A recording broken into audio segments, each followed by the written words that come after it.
वो Thama with an extra M this time का official trailer आ चुका है। और इनके मेकर्स को पता था, मॉडॉक वालों को पता था कि इसकी कोई भी हाइप नहीं है, जीरो हाइप। तो उन्होंने एक बड़ा सा इवेंट ऑर्गेनाइज किया जहां पर इन्होंने ऑफिशियल लोगो भी दिखाया है अपने 5वें मूवी के आने के बाद, जहां पर इसे इस पूरे यूनिवर्स को ऑफिशियली कहा जाएगा मॉडॉक हॉरर कॉमेडी यूनिवर्स, यानी कि MHCU, मकू, वhatever। उस चीज पे नहीं जाते, लेकिन ट्रेलर कैसा है? ट्रेलर मुझे सही लगा। लाइक ऐसा लगा कि जब मैं थिएटर में देखने जाऊंगा तो ये मूवी फन होगी, तुम एंजॉय करोगे, लेकिन ट्रेलर देखने के बाद तुम्हें ऐसा नहीं लगा कि यार अभी के अभी, मतलब तुरंत अभी मुझे मूवी दिखा दो, मुझे कुछ नहीं पता, मुझे बस ये मूवी देखनी है। ऐसी फीलिंग नहीं है। बस ये लगा कि हाँ मज़ेदार होगा। लेकिन सबसे बड़ी दिक्कत जो मुझे इस पूरी ट्रेलर से है, स्पेशली जो डायलॉग राइटिंग है उससे, है कि pop culture references, to be accurate, pop culture references भी नहीं, to be absolutely accurate, meme cultures, जो इंटरनेट पे मीम बहुत सारे वायरल हो रखे हैं, उनको ला करके अपने डायलॉग्स में इंक्लूड करना is not funny, at least to me. जो मीमफिकेशन हो चुका है डायलॉग राइटिंग का या फिर कॉमेडी का, टू बी स्पेसिफिक, जो मीमफिकेशन हो गया है कि जो पॉपुलर मीम है उसको अपने डायलॉग्स में डाल दो, वो फनी हो जाएगा। नहीं, तो तुम लिख क्या रहे हो? कॉमेडी तुमने लिखी क्या? ये तो तुमने उठाया और चेप दिया। हाँ, ये बोल सकते हैं कि उसको इंटीग्रेट करना बहुत ज्यादा दिमाग का काम है, ये राइटिंग होती है। नहीं, नहीं, ये कॉमेडी राइटिंग नहीं होती है। मतलब मुझे बिल्कुल पसंद नहीं है। बहुत सारी कॉमेडी मूवीज बोलने का मन भी नहीं करता, क्योंकि तुम कुछ नया नहीं बना रहे हो, जो एग्जिस्टिंग है उसी को तुम रीयूज कर रहे हो। For what reason? भाई, वो मीम्स जो तुम यूज कर रहे हो वो भी किसी ने बहुत बढ़िया तरीके से लिखे थे, तब जाकर अब वो मीम बना है। तुम बस इंटरनेट में जो पॉपुलर मीम है उसको उठा के अपने डायलॉग्स में लिख दोगे, अच्छा नहीं लगता। स्पेशली कॉमेडी राइटिंग में ये बिल्कुल छिछोरा हरकतें हैं एज अ राइटर, ऐसा मुझे लगता है। मेरे ओपिनियन से, मेरे ओपिनियन से ज़्यादा नहीं बोलना चाहूँगा।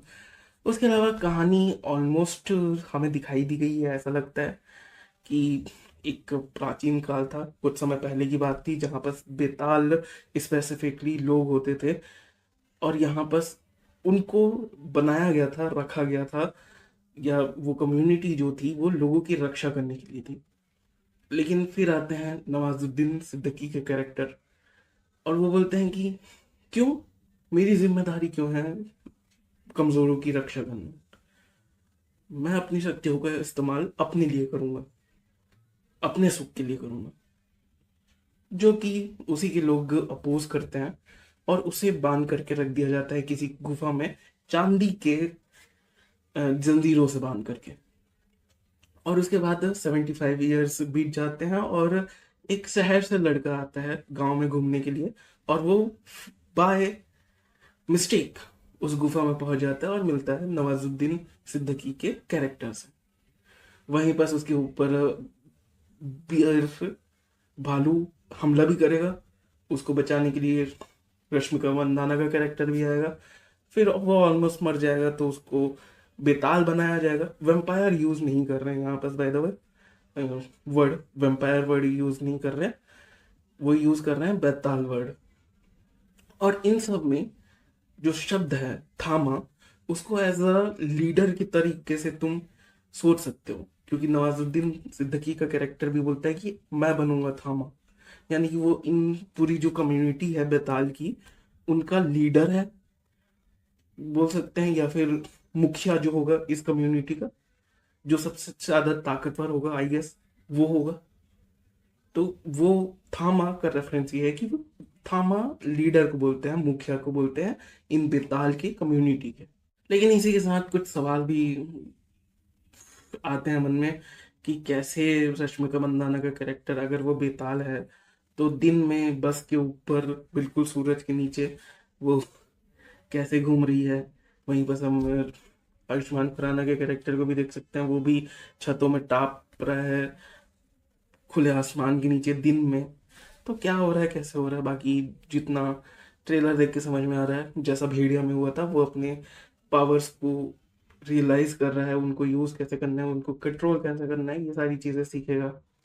यहीं पर स्पिरिट ट्रैवल का जो कैरेक्टर है, वो भी शायद उनका पिता है, और वो टेंशन में कि आखिर हो क्या रहा है मेरे बेटे को, पुलिस कंप्लेंट तक कर देते हैं, जहाँ पर समय प्रहलाद चा का कैरेक्टर भी दिखता है। और इन्हीं सब चीज़ों के बीच में हमें कंफ्यूजन, कॉमेडी, ड्रामा, रोमांस देखने को मिलेगा।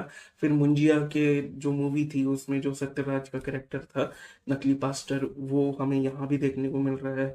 उसके बाद हमें एक फ्रेम देखने को मिलता है जहाँ पर हम वेयरवुल्फ, मतलब चार पैरों में नहीं बल्कि हमारा भेड़िया हमें दो पैरों में देखने को मिलता है, पूरा उसने ट्रांसफॉर्म हो चुका है। शायद वो सीन भी आएगा, क्योंकि उसको पावर अप करना है, क्योंकि अब वो बेताल से, वेम्पायर से लड़ेगा।